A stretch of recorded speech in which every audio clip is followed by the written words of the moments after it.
Okay, good day guys. So, iba na naman po ang ating topic ngayon. Tapos na po ang quartile.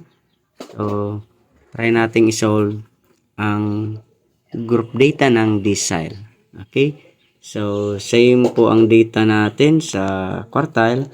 Meron po tayong 38, 40, 41, 45, 48, dalawa, 50, dalawa, 51, dalawa, 52, dalawa, 53, 54, 55, tatlo, 56, dalawa, 57, 59, tatlo, 62, tatlo, 63, 64, 65, 66, tatlo, 67, isa, 69, dalawa, 71, 77, 78, 79, dalawa. Then our I is 7. Okay? So, paano po yan? So, unang gagawin po natin, we're going to find the range. Okay? So, range po natin, that is equal to highest score minus lowest score. So, ang highest po natin, so ang data po pala natin dito, in-arrange ko na para madali nating malaman yung highest at saka lowest. At the same time, pag nagbibilang po tayo, mas mabilis po. Okay, so highest natin is 79. And our lowest is 38. Okay, so 9, 1, 4. So, meron tayong 41. Then, ang CI po natin, or class interval. So, ang class interval po natin, we can calculate by dividing range over I, where range is equal to 41 divided by 7, so that is 5 point something. So, anong pinaka-eksakto niyan? So, sagot po natin ay 5.86. Okay. So, 5.86. So, ibig sabihin, ang ating magiging ano ngayon is 5 something or madagdagan pa. So, para po masimulan ang ating CI o yung class interval, itong family dito. So, ang gagawin natin, simula tayo sa pinakamaliit na number. Then, idiragdag natin yung value ng I. So, that is 38. 38. Then, 38 plus yung I, that is, ang I po natin is 7. So, 38 plus 7 becomes 45. So, 45. Then, 45 plus 7, so, becomes 52. Then 52 plus 7 becomes 59. Then 59 plus 7 becomes 66. Then 66 plus 7 becomes 73.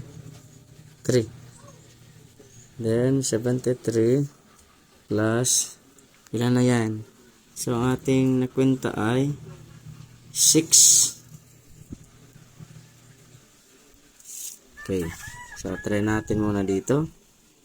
So, 38 bago ang 45 becomes 44. Plus 7 becomes 51. Plus 7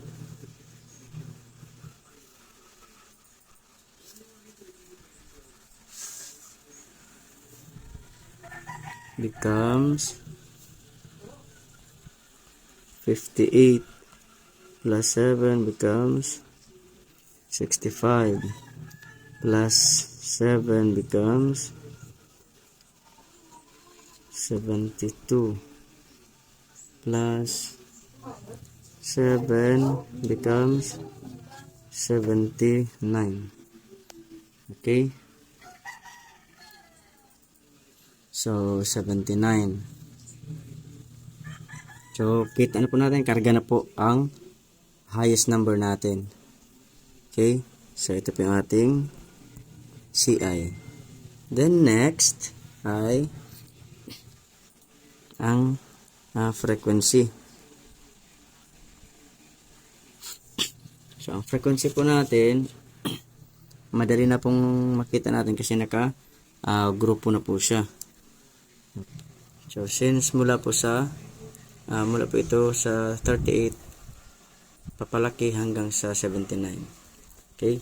So, ang 38 hanggang 44, so pagkatingin po natin 38 hanggang 44, so hanggang dito. So, meron tatlo. So, 3. Next, 45 hanggang 51. 51 so hanggang dito. So, 1, 2, 3, 4, 5, 6, 7. So, meron po tayong 7. Then, ang 52 hanggang 58. So, 52. Ito po, hanggang 58. So, hanggang dito po. So, bilog po siya. So, 1, 2, 3, 4, 5, 6, 7, 8, 9, 10. So, meron po siyang 10. So, bilangin po natin. 1, 2, 3, 4, 5, 6, 7, 8, 9, 10. Then, 59 hanggang 65. 1, 2, 3, 4, 5, 6, 7, 8, 9. So, 9 po. So, hanggang 65 po siya. 65, so merong 9. Then, 66 hanggang 72. 66 hanggang 72. Okay. So, 1, 2, 3, 4, 5, 6, 7. So, meron tayong 7. At saka, sa 7 po. Then, 73 hanggang 79. So, may natira pong 4. Okay. So, pagka-inad po natin yan. So, 11, 0, 0. So, meron tayong 40. So, ang n po natin is equal to 40. Okay. Then, sunod po nito,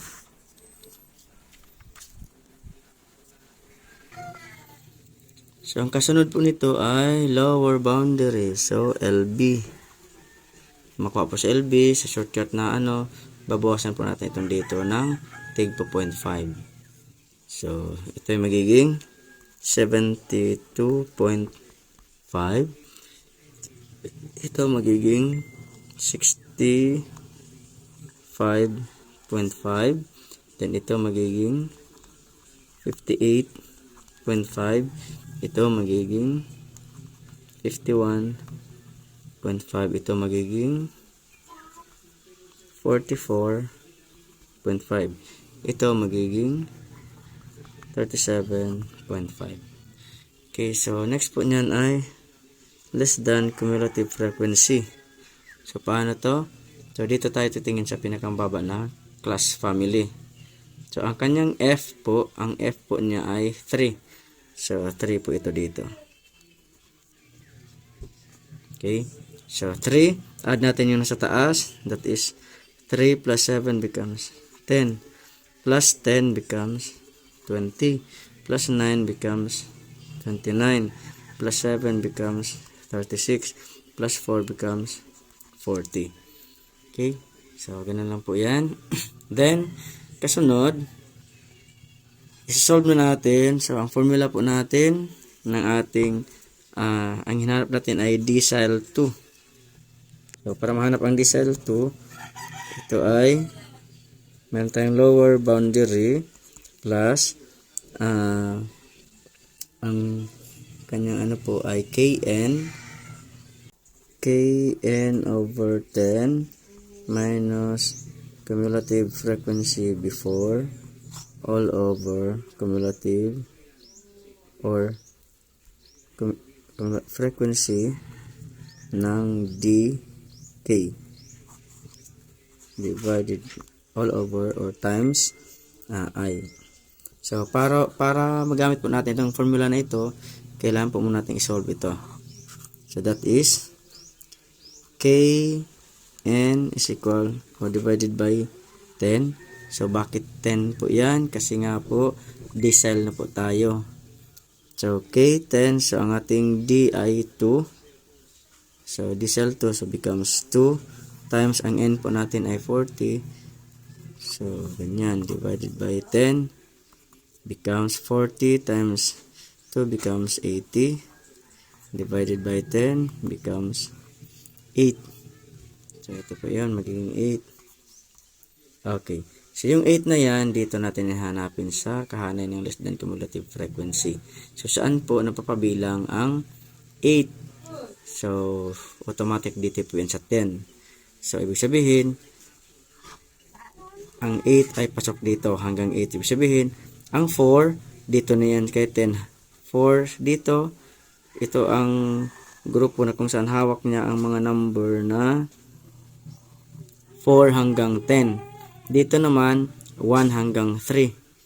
Dito naman, 11 hanggang 20. So, ganun po yan. So, now, meron tayong Kn.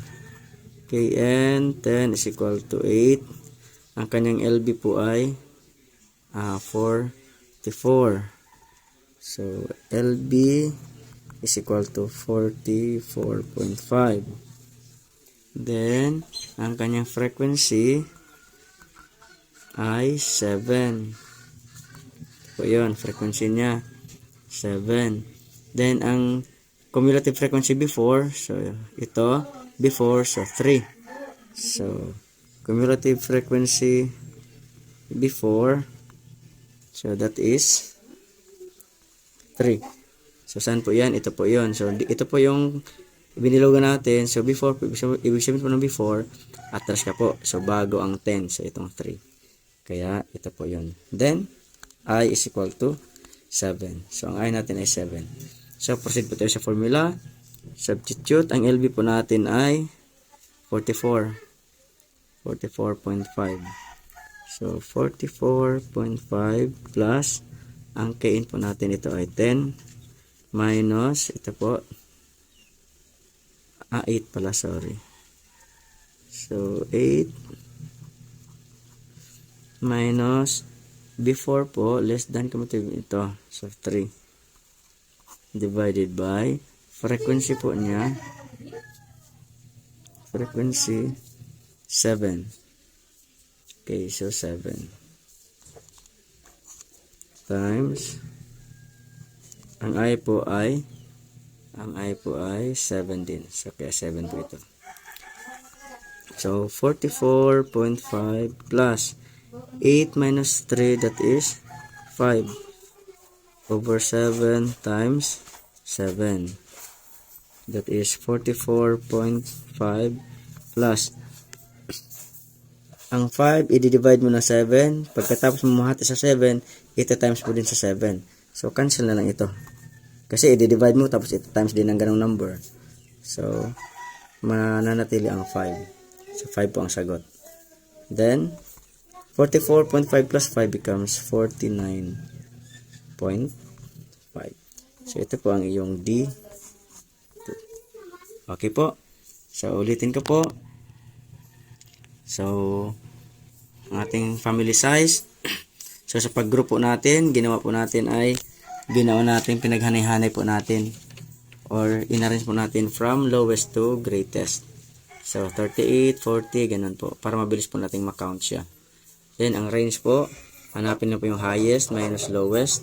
So, 79 minus 38, that is 41. Then, ito po, ang CI po natin, that is range divided by I. 41 divided by 7 is equal to 5.86. Now, 5.86, pwedeng madagdagan, pwedeng magiging 6 sa ating pag-construct ng family class size interval. So, ito po yun, 6. Tingnan natin kung 5 ba. 1, 2, 3, 4, 5, 6. So, naging 6. Dahil din po dito. So, tulad ng sinasabi ko, pwedeng madagdagan ang 5, magiging 6. Or, pwedeng maging flat 5. Okay, so next po ay pag-construct po natin, magsimula po tayo sa pinakamaliit, sa 38 plus yung I, that is 7. Yung I po natin ay 7, so 38 plus 7 becomes 45 plus 52. Then, so 45 plus 7, 52 plus 7, 59 plus 7, 66 plus 7, 73. So, dito naman, kung mag-add ka ng pa sideward, magbabawas ka lang ng isa ng I.